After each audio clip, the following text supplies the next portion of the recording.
Hello everyone, I hope you are doing well. Myself Kuhu Sarkar, and in this video I am going to talk about the Russian formalist Roman Jakobson. So as you know that I had already started a series where I talked about Russian formalist and its features, and in this video I am going to talk about the most famous Russian formalist, which is Roman Jakobson. So here is the picture of Roman Jakobson. So to understand his theory, his concept, you have to know about little background or biography of Russian formalist Roman Jakobson. So let's start with it.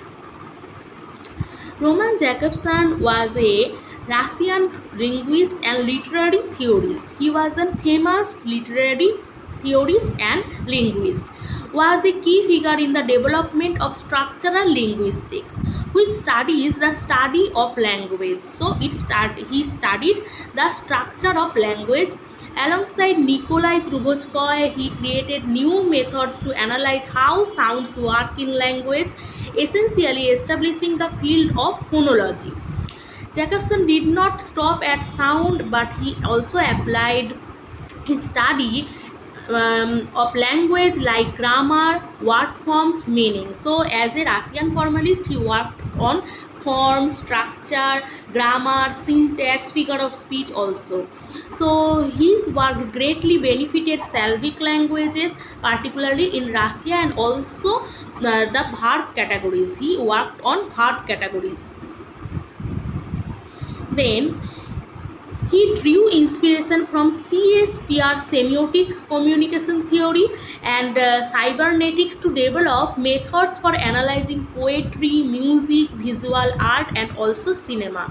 His influence extended beyond linguistics, and he impacted Claude Lévi-Strauss, Roland Barthes, and later we also see that he will also meet Ferdinand de Saussure.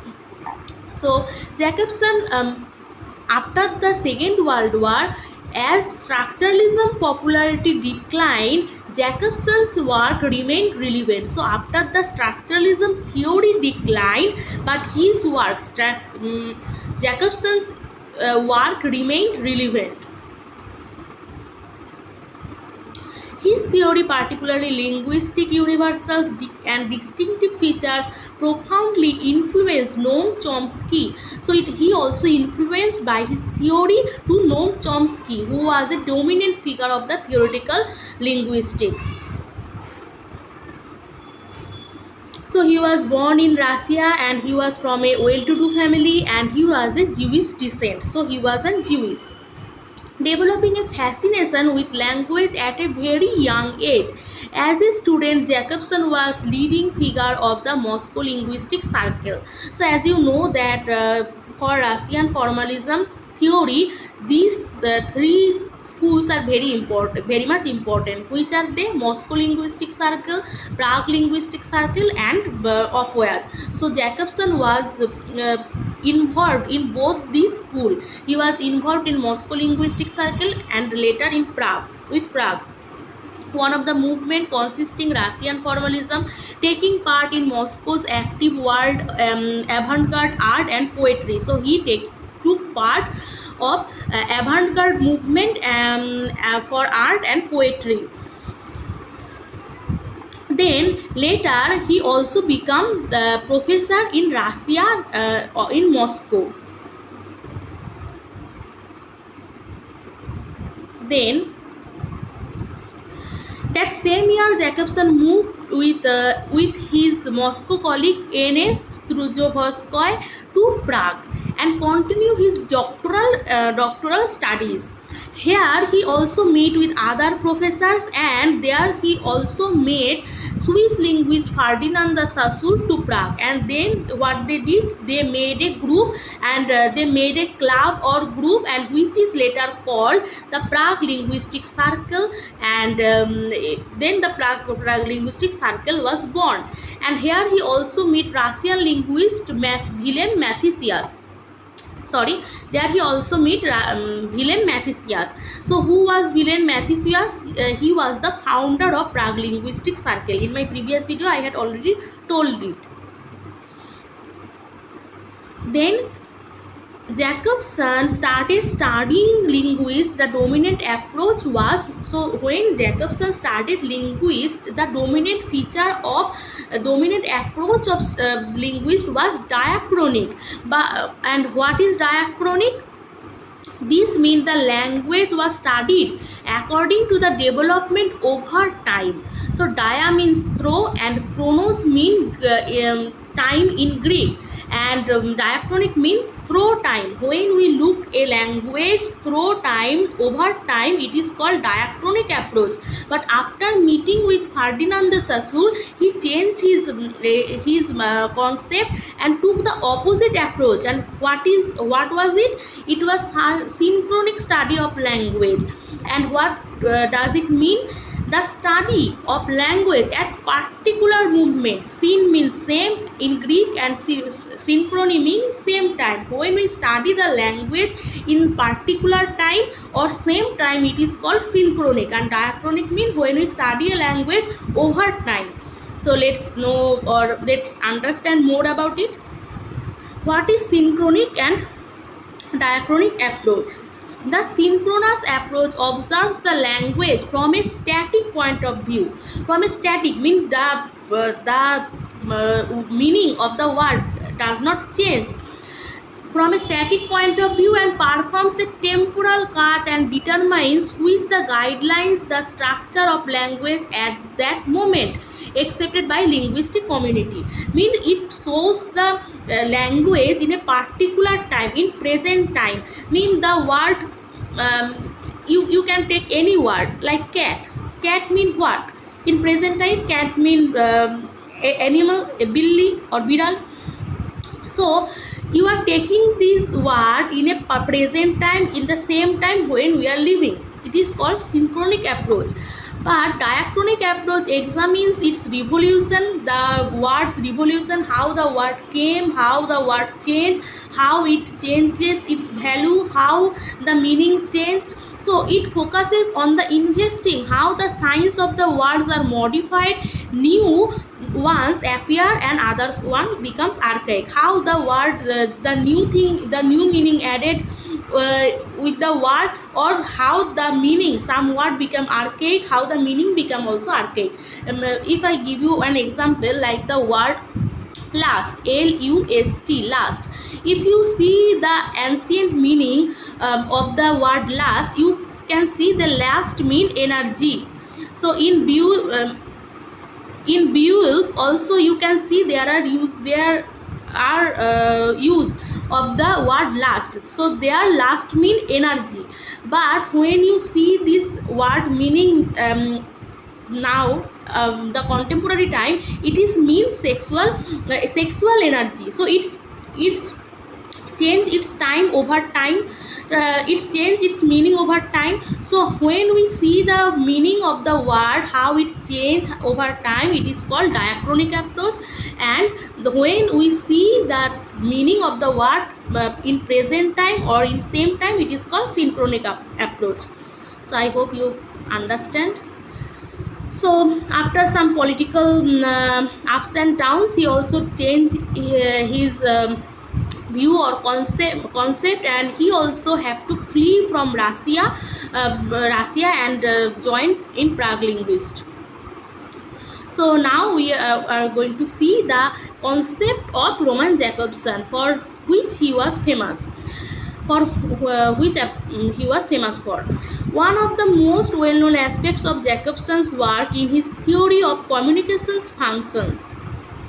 So what are these? What is this? Roman Jakobson's communication model. Now, see the communication model. Jakobson based his communication theory on the work of Karl Buehler, which he expanded in new ways, and Karl Buehler's approach was called organon model. So he took Karl Buehler's approach, which was in 3 stages, and he extended this approach.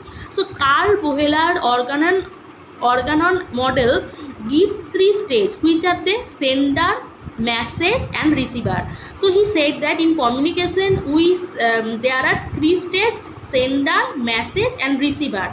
But Jakobson extended it into 6. He also added the context, channel and code. So he added context, channel and code. So let's see more. Wheeler had developed a simple linear model. So he just give a simple linear model of communication made up of 3 stages. What are they? These are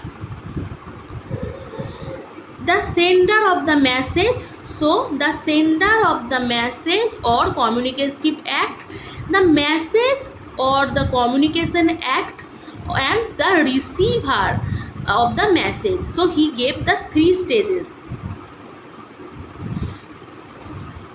So by extending this basic idea, Jakobson came up with a total of 6 elements or part of the communication act. So he extended it into 6 elements, and these elements of communication, Jakobson argued, are essential if communication is to be successful. So if you want a successful communication, you need this communication function. And what are they? These are context, sender, receiver, contact, code and message. So you can write it down. And each of the 6 parts of communication associated with a function. So each have the function, and which are they? They are referential, emotive, conative, phatic, metalingual and poetic. So now see it in more details. Here is the background breakdown of each of these 6 areas. First is sender. So what is mean by sender? Sender is expressive. Sender means in which tone, in which emotion you are saying this. Context means the reason, in which context you are saying it. Receiver or addresser mean, or addressee mean when to whom you are talking, and how the direct approach or the direct instruction you are giving. Message mean poetic, in what you are using, what figure of speech you are using. This is called message. Channel is phatic, when we try to continue our conversation, like hi, how are you, hello, okay, done. This is called channel or phatic. And code mean the definition of language. Now see one by one. So what is referential? Referential is context. This goes with context and is descriptive. This is one you use to share information. So this is one you use to share information. In what context you are saying it, what is the reason of your language, what is the reason of your communication. This is called referential, and it is the context. Then emotive, addresser or sender. You can say addresser or sender. So addresser is emotive. This one goes with the sender of the message, and it usually associated with interjection like, oh my god, wow, this is very nice. This one is really about the tone. So this is one is really about the tone, in which tone you are beginning. It helps us to work to work out the mood of the speaker or sender of the message. So it helps us to set the mood of the communication, set the mood of the speaker or sender. Then phonetic means the addressee, to whom you are addressing, and this goes with the receiver of the message and is associated with commands like, come here John, get out from here. So when you direct address, it is called addressee or receiver.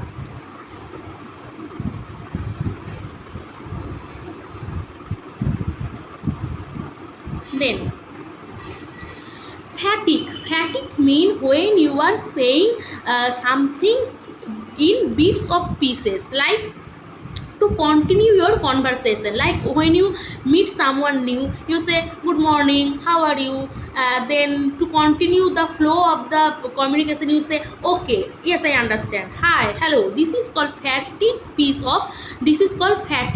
or bits fatigue, okay, of language, and which ensure the communication to carry is on and like yeah, okay, hey, are all examples of fatigue language. And fatigue language is what we use when we want to watch, when we want to check we have understood or something the other person have said, and keep the flow of conversation. To continue the flow of conversation we use this word like yes, understand, okay. So metalingual is that is about self awareness in communication, that it gives you the definition of language. Metalingual is language that talks about itself, and it is analytical and deals with the definition and understanding that what we are doing when what we are doing, and it gives you the definition, and it helps to reduce the ambiguity. Then poetic you understand that it is aesthetic language. The poetic function we use to in our communication is about how language is embellished, accentual the message. It is used in poetry, plays and literature in general, and as well as in marketing, slogan and advertising campaigns. So it is called poetic. Poetic is the message. So let's revise again. So context is referential, in which context you are saying it, what is your reason. Then sender or is the expressive, the mean in what expression if you are saying it, what is the tone of your communication. Message is when you message is what the message you send, and message is poetic in what literary device you use. Receiver use the direct address when you address the receiver like come here, go out. Then fatigue is to continue the communication you use like something like okay, done, hello, hi. And code is the code, what is the set, what is the code of your language. It is called meta language when you give the definition, when you give the meaning. So I hope you understand, because it is itself very much confusing. So you have to note down that Roman Jakobson coined the structural linguistic term. So Roman Jakobson coined the term structural linguistic. Then to understand Roman Jakobson's theory, you have to also understand the syntagmatic and paradigmatic structure of a sentence. What is syntagmatic? Syntagmatic means hierarchical. So syntagmatic means hierarchical and paradigmatic means vertical. So in a language, in a sentence, you can see that the old man cried. So the is the article here, old man is the subject, and cried is verb, and you can also use object, right? So this structure is syntagmatic when you use subject, verb and object. This is the syntagmatic approach, you cannot change it. Paradigmatic means when you select. Syntagmatic means combination and paradigmatic means selection. You can select the other words also. You can say the old woman, you can add woman, cried, or you can say walked, right? You can also say walked.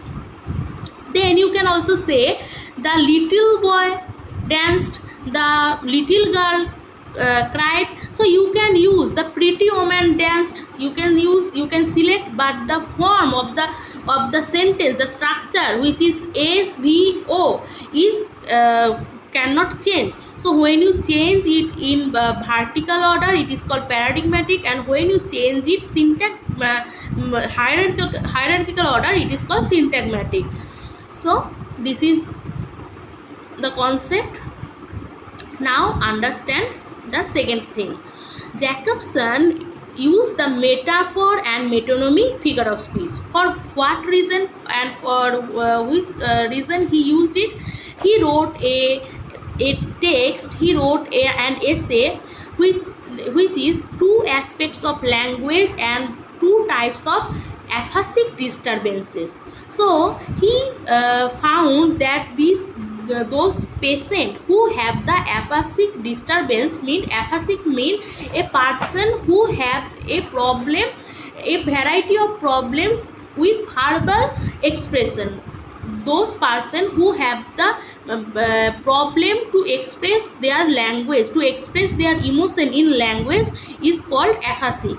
And Roman Jakobson, he took some aphasic patient and he noticed that this person have two type of disorder. Some person have similarity disorder and some person have contiguity disorder. So some person have contiguity disorder and some person have similarity disorder. Those person who have contiguity disorder, they cannot combine the word structurally, they cannot combine the word in grammatical way. Those person who have similarity disorder, they can combine the word structurally, but they cannot select the perfect word for it. They most of the time they just mistake with the words which have the similarity, like she is a shoe, so she cannot be a shoe, so he just he will say she is a shoe. So this is the similarity disorder. And Jakobson took two figure of speech to understand these kinds of disorder. Like he used metaphor and metonymy. So what is metaphor and what is metonymy? Let's see.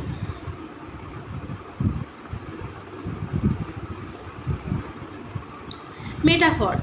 Metaphor is a figure of speech where a word or phrase is applied to an object or action to which it is not literally applicable.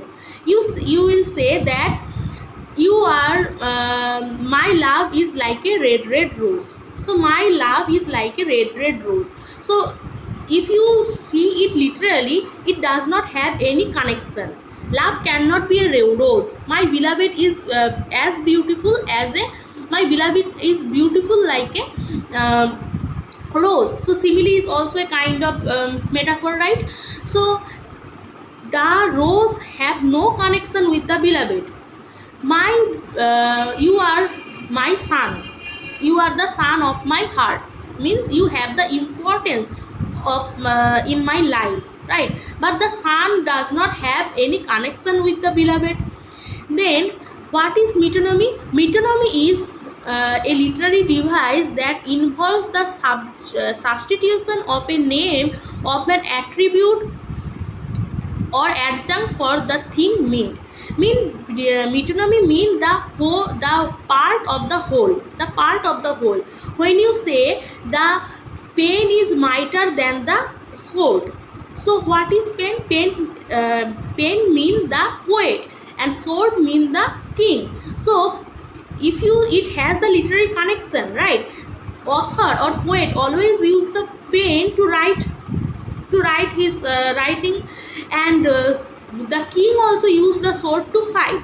So you say that a poet is mightier than the king. To make it understand, you are taking the part of the whole concept. The poet or the writing is the whole concept, and you are taking only the part, right? You are taking only the sword, you are taking only the part. So when you are taking the part of the whole thing, it is called metonymy. Like in Gandhi Jayanti, you can always see that in 2nd October they just give you the spectacles of Gandhi. So by giving you the spectacle, and they wrote that Happy Gandhi Jayanti. So you can understand that they are referring the Mahatma Gandhi, but they did not give you the whole picture. They only give you the spectacle. So by looking at the spectacle, you can understand that they give you the concept of Mahatma Gandhi. So this is called the metonymy. This is an example of metonymy. Now this person who have the contiguity disorder, they will say I umbrella happy. Umbrella mean what? The whole concept of raining, raining makes me happy. So by instead of saying raining, he is saying the umbrella. So he have the disorderity.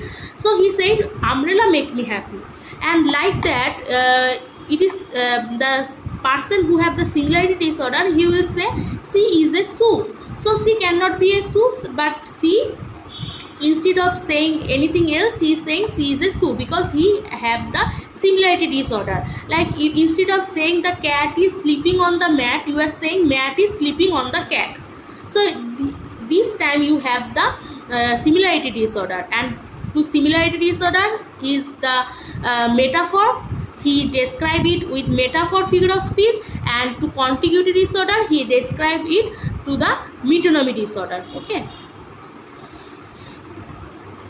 so there is some example like you are an open book, or the exam was a piece of cake. So you are an open book mean the expression of your face is the hint that what is going on your life, and the piece of cake mean the exam is so easy. This is an example of metaphor, and this is an example of metonymy, that the kettle is boiling. The kettle cannot boil. The water in the kettle is boiling.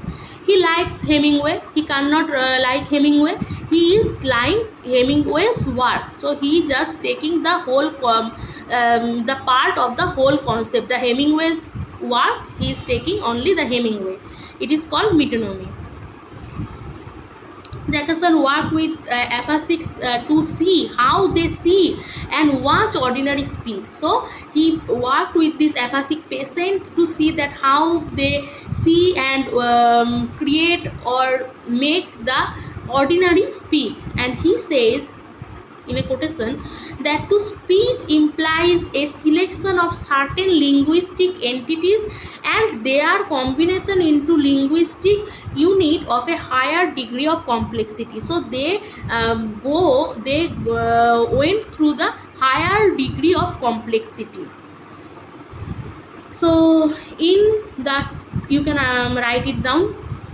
Two aspects of language and two types of aphasic disturbance, which he published with M. Hale, and it was the part of Fundamentals of Language, which was published in 1956. So in this essay he used this figure of speech, and he divide these two disorderity, which is similar disorder and contiguity disorder. So based on his research, Jakobson distinguished two kinds of aphasia, which is similarity disorder and contiguity disorder. Then, so people with similarity disorder having impaired sense of metaphor. So people who have the similarity disorder, they have impaired sense of metaphor and don't use metaphor in their speech. They can't perfectly use metaphor in their speech. And people with contiguity disorder, they can't use metonymy in their speech. They cannot combine it well, and people who have the similarity disorder, they cannot compare it well. So there I try to differentiate. Sorry for the typo. So you can write it down like that: paradigmatic with selection, metaphor, figure of speech, and it is the example of similarity disorder. Like a cat is sitting on mat, and you can say the mat is sitting on cat. The patient, they will say mat is sitting on cat. And this is an example of surrealism art, because in surrealism art they combine the imagination with the real art. So it is an example of surrealism art. And syntagmatic is an example, go with combination, when you combine the word And when you follow the structure, the grammatical structure, it is go with metonymy figure of speech, and the patient who have contiguity disorder will have the problem to select or to to combine the word. Like umbrella makes me happy, instead of saying rains make me happy, they will say umbrella makes me happy. And it is an example of cubism art. What is cubism art? Cubism art is cubism art. In cubism art, they combine many concepts into one. So they combine many concepts into one. It is called the cubism art, and cubism art is the example of syntagmatic or metonymy figure of speech. So write down some important works of Roman Jakobson. These are Modern Russia Poetry, then Child Language Aphasia Phonological Universal, published in 1941, On Linguistic Aspects of Transition, 1959, Closing Statement Linguistics and Poetics, 1960, Six Lectures of Sound and Meaning, 1978, The Poetry of Grammar and Grammar of Poetry, 1980, Language in Literature, 1987. So that's all. I hope I can make you understand, because these concepts are very much confusing and I took lots of time to understand it.